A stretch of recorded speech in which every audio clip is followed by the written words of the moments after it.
He said the wrong name. The room went still the moment Roberts walked in. Not the kind of still that comes from respect. The kind that comes from dread. The kind where every person sitting in that room already knows something is wrong but nobody wants to be the first one to confirm it out loud. Roberts didn't waste time. He sat down. He looked at the room. And he said two names. Rushing. Sasaki. Gone. Both of them. Traded to the Tigers. A reporter in the back of the room wrote something down. Another one exhaled slowly. Someone's pen stopped moving entirely. Because this wasn't just a roster move. This was the ending of something. And everyone in that room understood, even before Robert said another word, that the reason it ended had very little to do with baseball. There is a version of this story that stays on the surface. 2 players. 1 trade. A front office decision made for competitive reasons. Numbers analyzed, contracts weighed, futures calculated. A transaction logged and filed and forgotten by the following week. That version exists. But it is not the whole story. The whole story starts not in a front office.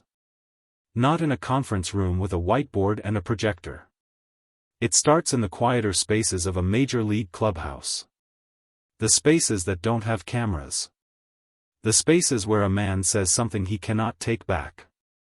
And the man he said it about was Shohei Ohtani. Rushing had been carrying something for weeks. Anyone paying close attention could feel it.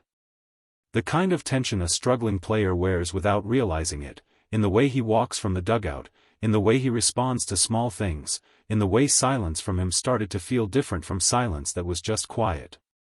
His numbers weren't there. His rhythm wasn't there. And when a professional athlete loses his rhythm, the pressure doesn't stay politely inside the performance. It spreads. It looks for somewhere to land. And the place Rushing chose to land it, the direction he pointed all of that weight, was toward his own teammates. Toward the Japanese players in that clubhouse. Toward Ohtani. What exactly was said has not been printed in full. The Dodgers organization has been deliberate about that. There is no interest in making this uglier than it already is. But enough people were close enough to enough conversations that the shape of it is clear. Rushing spoke about the attention. About the favoritism he believed existed. About the way certain players from Japan, moved through that organization with a kind of protection that he felt others didn't receive. He said things that had no place in that building. He said them more than once. And eventually, the words reached the person they were always going to reach. Now add Roki Sasaki to this. Because Sasaki is not a footnote in this story. Sasaki is 23 years old. He crossed an ocean to be in this organization. He left Japan, left everything familiar, because he believed in what the Dodgers were building and because he believed, specifically, in what it would mean to share a clubhouse with Ohtani. He came here with something to prove and something to learn. And what he learned, in the weeks before this trade, was that not everyone in that building saw his presence the way the organization did. Rushing's remarks were not directed at Ohtani alone. They extended outward. Toward the Japanese players in general. Toward Sasaki, who was young enough and knew enough that he absorbed it in the way young players absorb things, quietly, without confrontation, but not without feeling it. That is the part of this story that sits the heaviest. Not the veteran who said something wrong. But the 23-year-old who had to hear it. Ohtani did not react the way people expected him to. That is the thing about him that takes time to understand. He does not give you the reaction you are waiting for. He does not raise his voice in a room full of people. He does not perform his anger for an audience. He went to practice. He took his at-bats. He ran his bullpen sessions. He did everything he always does, with the same precision and the same quiet intensity that has defined his entire career. But something had changed. The people who are around him every day noticed it. Not in the work. The work never changes with Ohtani. In everything around the work. The conversations that became shorter in certain directions. The eye contact that stopped happening with one specific person. It wasn't dramatic. It was final. There is a difference between those two things. Dramatic leaves a door open somewhere. Final closes every window in the room. Ohtani had closed every window. Roberts carried this for days. That matters. This was not a decision made in the heat of a moment. Roberts has been managing long enough to know that the decisions made in heat are the ones you spend the off-season regretting. He sat with it. He spoke with the front office. He spoke with people he trusted. He thought about October. Not May. Not the upcoming series. October. The games that define a season. The games where a clubhouse either holds together or reveals every crack that was ignored throughout the summer. And the question he kept returning to was simple. Could this hold? Could a clubhouse carry this kind of damage, this specific kind, the kind that touches identity and belonging and the basic human expectation of being respected by the people standing beside you, all the way through a playoff run? The answer kept coming back the same. No. Not because Roberts gave up on people. Not because the organization doesn't believe in second chances.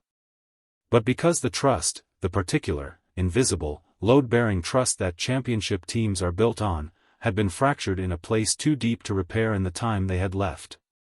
Something had to move. Two names came out of those conversations. Rushing.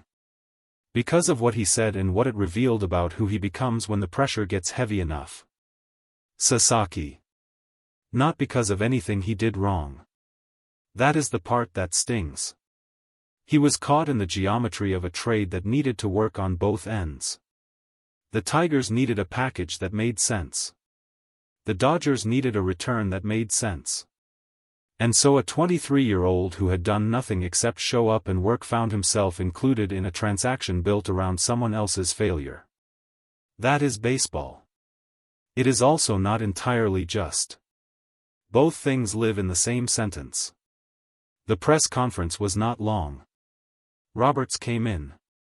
He sat down. He stated the decision in plain language. And then the questions started. A reporter asked him directly, was this move connected to the situation involving Ohtani? Roberts didn't look away from the question. He doesn't do that.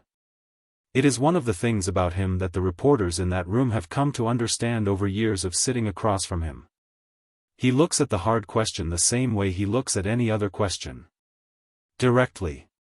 Without performance. He placed both hands flat on the table. We made this decision because of what we believe is right for this team. That is always the reason. That will always be the reason.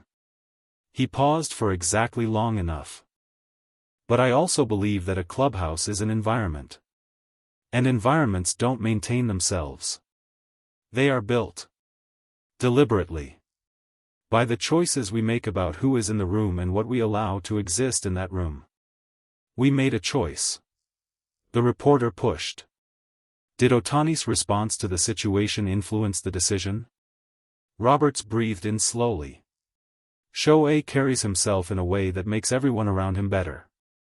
That is not just about what he does on the field. It is about who he is in that building. When something threatens that, when something threatens the people in that building, I take it personally. And I act accordingly. He did not say yes. The yes was already in every word he had spoken. Rushing's response to the trade, when he was told privately, was not quiet. That is not surprising. No player receives this news with grace. The career you have shaped, the place you have made for yourself, the routines that hold a professional athlete together, all of it interrupted by a closed door and a conversation that goes only one direction. Anger is human in that moment. But the direction of Rushing's anger, again, even now, even after all of it, curved back toward the same name. Ohtani. And when that information made its way through the building, the way information always moves through a major league clubhouse, quietly and completely, it reached the person it was always going to reach. Ohtani heard it. And this time, something in his expression that had still been neutral became something else entirely. Not rage. Ohtani doesn't wear rage on his face. Something colder than rage. Clarity. There are things a person can forgive because they understand where the anger came from. Pressure breaks people in different directions, and sometimes you extend grace because you recognize the breaking even if you don't excuse it. And then there are moments where you see something clearly enough that forgiveness stops being the relevant question. What Ohtani had offered Rushing was professional respect. Consistent. Unperformed. The kind extended to everyone in that building until something makes it impossible to continue. Something had made it impossible.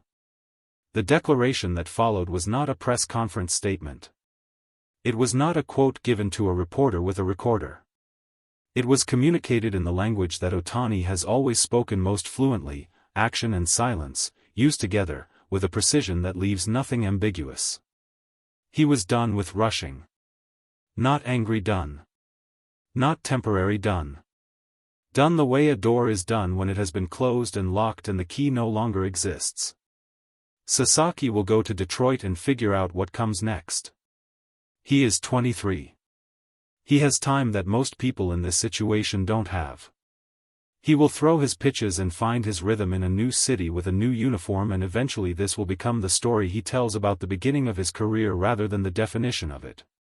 But right now, today, he is 23 years old and he has been moved not because of anything he did but because of the space he occupied in someone else's failure. That is worth sitting with for a moment. Before the transaction becomes a transaction. Before the numbers replace the names.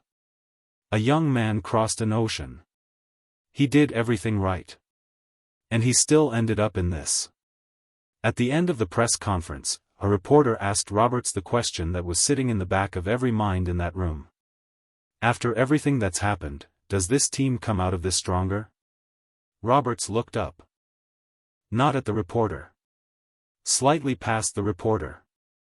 The way a person looks when the answer they are about to give is coming from somewhere deeper than the prepared response. I think we come out of this cleaner, he said. And I think clean matters more than people realize until October comes and you find out what your team is actually made of. He stood up. The press conference was over.